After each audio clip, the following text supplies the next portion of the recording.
خب با کارشناسی اجی 207 دنده مدل 402. خب آقای پناهی، بله. برای نگاه کردن شاسی عقب باید حتی ماشین صفر هم من نگاه کنم. بله تمام ماشین های صفر رو باید شاسی های عقب و جلوش نگاه کنید. درسته.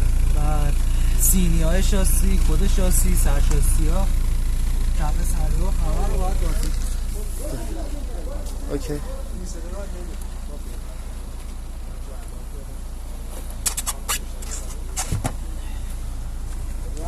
اینجا نوم خود کاپسول کف صندوق باید بازدید کنی، اون دست نخورده باشه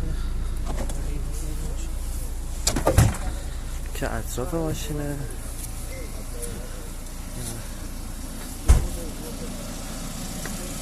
زندگی یا خط خشی نباشه بررسی میشه.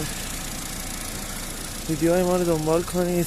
هر روز ما از کارشناسی ها و بررسی انواع خودرویی که انجام میدیم داخل چنلمون ویدیو میذاریم.